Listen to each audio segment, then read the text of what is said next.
Vamos lá, pessoal. Então, professor Israel, muito obrigado pela presença. Obrigado, Marcelo. Comentar um pouquinho sobre a prova de Química do Enem. Como é que foi Química no Enem, Israel? Foi difícil, né?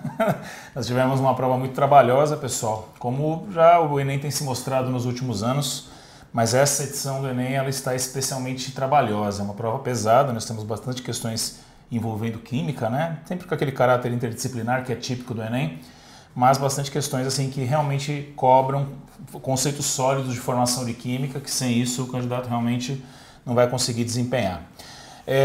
Apesar de ser uma prova bastante exigente, ela, como a gente insiste em sala de aula, isso me traz até uma certa alegria em poder falar, ela traz características da prova do Enem que são muito, têm sido muito tradicionais, têm aparecido nas últimas edições. Eu vou destacar algumas, a parte de química descritiva, assim, conhecer a natureza de algumas substâncias químicas mais importantes. Eu vou destacar nisso a questão 94, que falava do gás amônia, né? As características mais marcantes do gás amônia, de ser um gás, de ser corrosivo, enfim. Aspectos da química orgânica, que a gente fala bastante em sala de aula, a gente destaca isso, aula sim, aula também, que é a questão da geometria.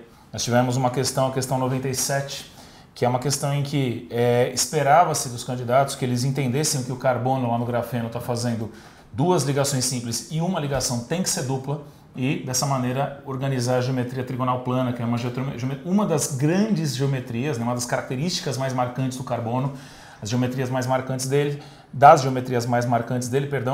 a trigonal plana ela é de extrema importância para a gente. Que eu acho que até a parte mais importante da química é a parte de geometria, não é, Israel? Não então, que essa parte no cursinho. Na verdade, isso acaba sendo bastante importante porque as propriedades das substâncias são muito, na verdade, vêm das geometrias executadas pelas moléculas, quando a substância é molecular, vem das geometrias executadas por suas moléculas. Então isso, sem dúvida, é muito importante. O Enem, inclusive, vale um comentário aqui nessa questão, colocou hibridização, que é um assunto que não é cobrado na prova.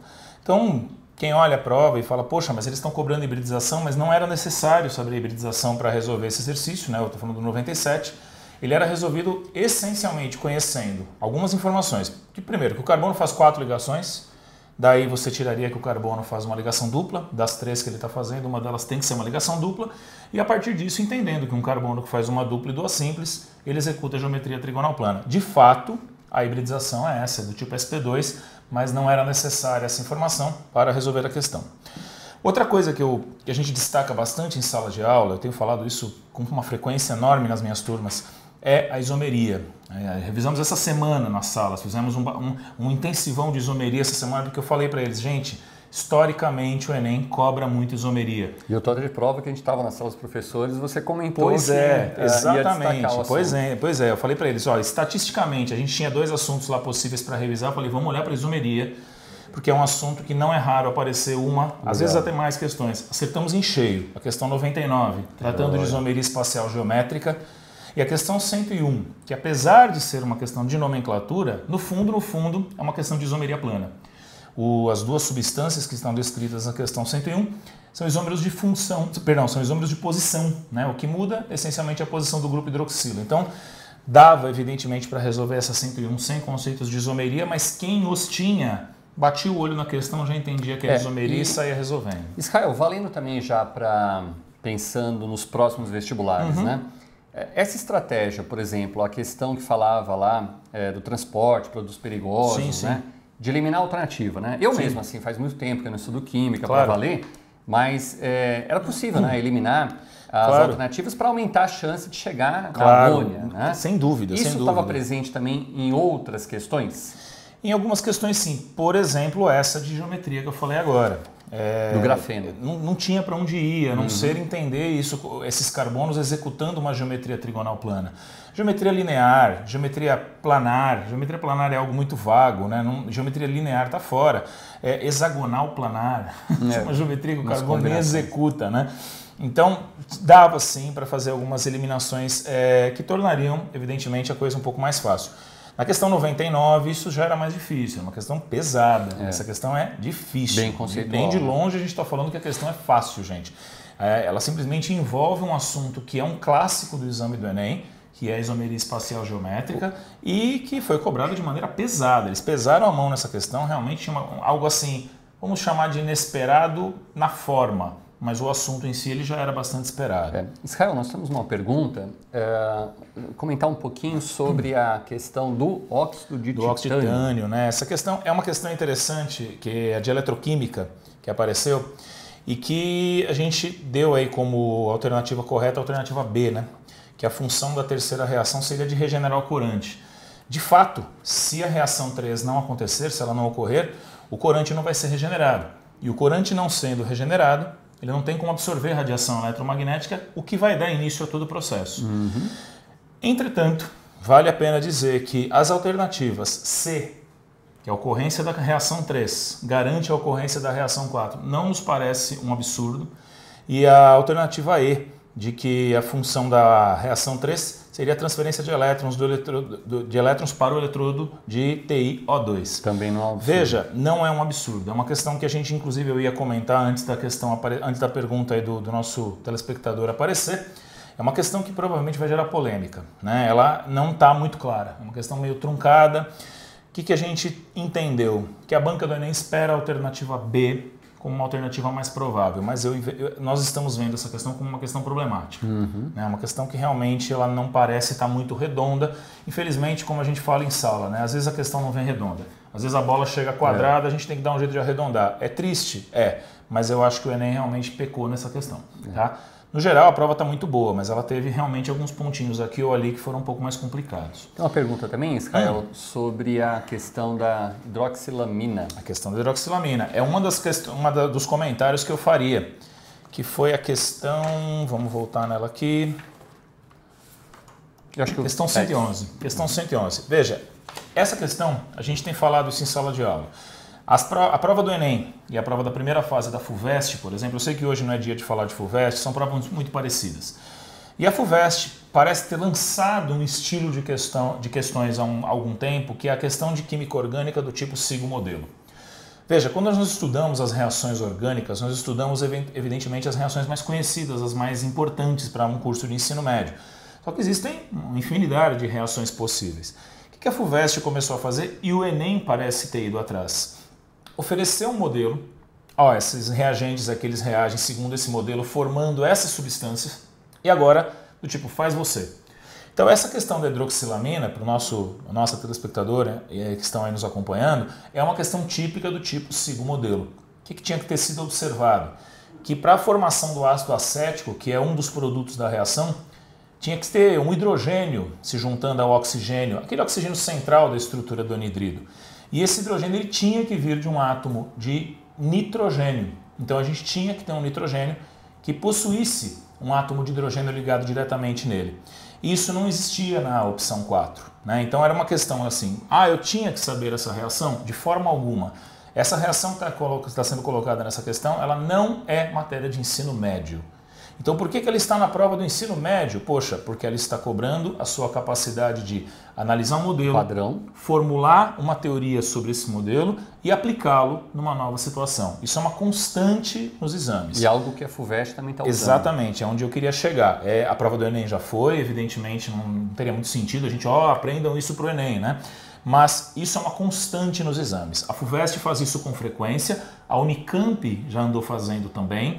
Então a gente entende esse tipo de situação como uma situação que tem que ser vista com muito carinho, vista com muita atenção. E a parte boa, isso é altamente treinável. Né? Porque, veja, é interpretar um modelo. Como que se aprende a interpretar um modelo? Interpretando vários. Né? Então é algo altamente treinável. Agora, tem uma coisa que eu queria destacar. As perguntas foram aparecendo, evidentemente a gente está ao vivo, tem que fazer a coisa de forma um pouco mais dinâmica.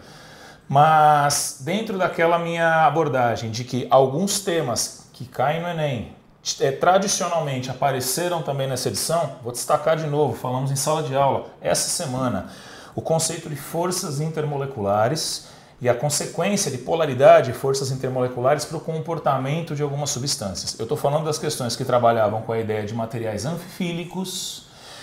Tem uma questão até da biologia, que o pessoal da biologia, né, da questão 91, que lidava com isso, lipídios, falando da bile, exatamente da ação sobre os lipídios, e cantamos a bola em sala de aula, questão 129, falando de tensoativos, sabões.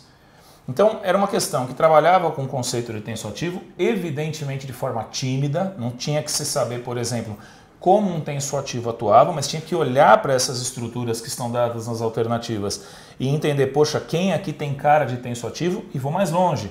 Qual deles tem caráter aniônico? Porque um sabão tensoativo ele pode ser aniônico ou catiônico, mais simplificadamente falando. E ele destacava um aniônico e que fosse não biodegradável. Aí vem a questão de interpretação do texto, tão presente nas provas do Enem, como a gente bem sabe, né? O texto dizia que os não biodegradáveis seriam ricos em carbonos terciários. Se o candidato, a candidata, olhasse só para esse detalhe, ele ficaria entre as alternativas B e E, que são estruturas ricas em carbonos terciários. Porém, somente o da alternativa B é um tensoativo aniônico, né? Se a gente descontar esse sódio, que é só um contra-íon, só para que a carga fique neutra, né? A gente teria uma estrutura aniônica, né, típica de um tensoativo, grandona, né, com uma forte cadeia, uma grande cadeia de caráter apolar, uma ponta bem polarizada por uma ligação iônica e uma população bem grande de átomos de carbono terciário. Então, uma questão muito bacana, típica, carta cantada, assim, bola cantada, como a gente costumava dizer antigamente, né? Por isso, Israel, que eu acho que é algo que é muito importante para todos que estão nos assistindo, a presença em aula, né? Porque o professor tem essa sensibilidade, né, de às vezes antever uma questão e que vai aparecer seguindo a tendência do que ocorreu e o que o Israel colocou aqui, sem dúvida nenhuma, ajudou muito, né? Aí o pessoal que estava batalhando em aula e acompanhando as dicas, vale muito a pena. É como a gente sempre fala, né? Eu também procuro sempre falar isso para os nossos alunos, Marcelo. A gente estuda a prova. Eles estudam para a prova, a gente estuda a prova, né? Então a gente olha para a prova e vê o que está caindo. Isso acaba dando uma sensibilidade. O que a estatística está mostrando para a gente que são os assuntos assim que as bancas dão mais atenção. Então a gente olha, evidentemente, para esses assuntos com um pouco mais de carinho. A questão 127, uma questão que eu gostaria de comentar rapidamente também, é a questão de densidade. Trabalhava com a ideia de cálculo de densidade, algo bastante elementar, está na parte de propriedades da matéria, comecinho do estudo de química. Uma questão muito bonita, muito bem feita, muito bem bolada. Então, nós tivemos uma prova, sim, sem dúvida, com alguns problemas, né? Algumas questões elas vão ser polêmicas, vide a questão do sistema eletroquímico do corante, né, que a gente acabou de comentar, questão 113, mas no geral nós tivemos uma prova muito bem feita e pesada. Uma prova, talvez uma das mais pesadas do Enem que eu já tive a oportunidade de ver. Israel, para finalizar, temos uma pergunta da Pópula, ela coloca para comentar em relação à questão da levedura, né, peroxidases. É verdade, nós tínhamos uma questão que falava da peroxidase, deixa eu só lembrar qual é. Calma aí. Questão da peroxidase, está para trás.